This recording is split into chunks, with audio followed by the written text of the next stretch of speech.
Maintenant, peut-être parler du projet de loi sur le morcellement des terres agricoles, M. Lamontagne. En fait, on en a parlé dans la presse hier et on voit qu'il y a quand même une certaine opposition, par contre, du côté de l'UPA en lien avec ce projet de loi-là. On s'inquiète que ça pourrait encourager l'étalement urbain. Qu'est-ce que vous avez à dire sur le sujet? Bien, je vous dirais d'abord, c'est quelque chose qu'on a travaillé depuis le printemps 2019 avec l'UPA, la FQM, l'UMQ, la Communauté métropolitaine de Montréal. Et l'objectif, c'est de donner des outils aux commissaires et à la CPTAQ pour pouvoir accompagner des projets qui sont porteurs, qui sont structurants, puis qui vont contribuer à la vitalité de nos territoires. Sur le fond, tout le monde s'entend que ça s'en va dans la bonne direction. Ce que j'entends, c'est que le libellé des textes, comment ça peut être fait, il y a peut-être des choses qu'on peut faire pour préciser. Mais honnêtement, ce qu'on vient faire, la CPTAQ, les commissaires, depuis 40 ans, leur travail, c'est de protéger le territoire agricole. Ce travail-là s'est fait. Les fonctionnaires ont travaillé en collaboration avec justement la Commission de protection du territoire agricole pour qu'on leur donne des moyens qui vont les aider à accompagner ces nouveaux modèles agricoles-là. Mais en même temps, nulle part, là, il est question de faire en sorte qu'on ne veut pas faire le maximum pour protéger le territoire agricole. Il ne faudrait pas un programme pour valoriser les terres en friche plutôt que de tout simplement diviser?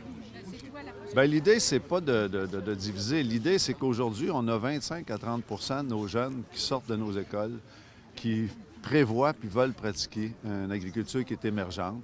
Puis moi, je me promène puis partout au Québec, puis je me fais raconter à quel point il y a des gens qui ont des super beaux projets, puis qu'ultimement, les commissaires à la commission, ils n'ont pas les leviers pour être capables d'accompagner ces projets-là.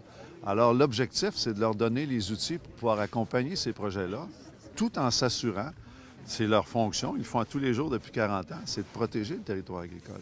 Bien, des fois, ça peut, des fois, ça peut ralentir quand même certains projets, par exemple, de petite agriculture au niveau des règlements, de la réglementation, de l'aide, justement, que vous dites qui manque. Donc, ça peut quand même freiner certains agriculteurs dans leurs projets. Excusez-moi, juste... Bien, au niveau de la CPTAQ, au niveau de toutes ces réglementations-là, partielles de terre qui peut être long à voir. Oui, mais d'avoir un organisme là, qui s'assure de l'application de la loi puis qui s'assure que quand une décision est prise, là, c'est pour longtemps. Hein? Parce que les commissaires, quand ils prennent des décisions, c'est pas pour 2 ans, 3 ans, c'est pour 10 ans, 15 ans, 20 ans, 50 ans, 100 ans. Alors, on leur donne les outils qu'ils ont besoin pour prendre les meilleures décisions au bénéfice de la protection du territoire agricole. Mais aujourd'hui, il faut que ça soit aussi au bénéfice de notre agriculture. Parce qu'on a cette agriculture émergente-là, puis il y a plusieurs beaux projets au Québec. Il y a des gens, bien, s'il y avait cette flexibilité-là, il y a des projets aujourd'hui qu'on verrait naître dans nos communautés, à Rivière-Ouelle, un peu partout au Québec, qui vont faire en sorte bien, que dans 10 ans, 15 ans, 20 ans, on va avoir encore de l'occupation du territoire, on va encore de la vitalité sur nos territoires. Puis il y a une partie de ces fermes-là qui vont avoir contribué d'une façon significative à cette vitalité-là. Mais pourquoi tant d'inquiétude avec la question de l'étalement urbain alors qu'au final, comme vous l'avez bien exprimé, le projet de loi, essentiellement, c'est de ramener des jeunes avec des petits projets aussi dans les régions pour réaffirmer cette agriculture-là dans les milieux ruraux, revitaliser les villages et les régions. Là. Bien, écoutez, il y a des gens qui s'expriment de... Pas de réponse à ça! Réponds à ça! Je suis sûre qu'il y en a une! Je suis sûre qu'il y en a une! Pose la question, Maxime! Officiellement, tu fais partie de mes bloopers. Bien le bonjour à vous! Non, c'est... Je veux juste leur partir. Oui, c'est bon, ça. C'est moi qui ai donné une commande, c'est parti. C'est ça! Ou Ali dans les pensées. Ça l'a vraiment arrêté. Nous ne pouvons pas répondre. Ah oui, c'est bon.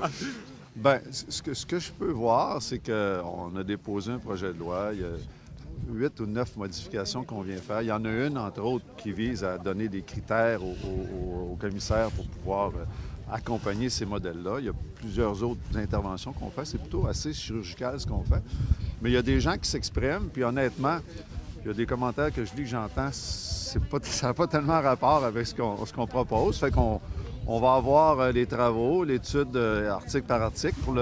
Pour le volet agriculture du projet de loi de ma collègue, c'est moi qui ai prévu qu'il soit en commission parlementaire pour présenter, puis discuter, puis amender s'il y a lieu les articles. Là. Mais moi, honnêtement, là, parce que ce qu'on fait, là, c'est un travail qu'on a commencé il y a 2 ans. La CPTAQ est impliquée, les fonctionnaires sont impliqués, l'UPA, tout le monde, là.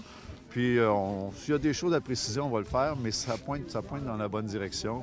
Puis, en aucun temps, je le répéterai, on vient faire en sorte que la CPTAQ ne pourra pas prendre soin de nos terres agricoles. C'est leur travail on lui donne des outils de continuer à le faire, puis en même temps d'accompagner cette agriculture émergente.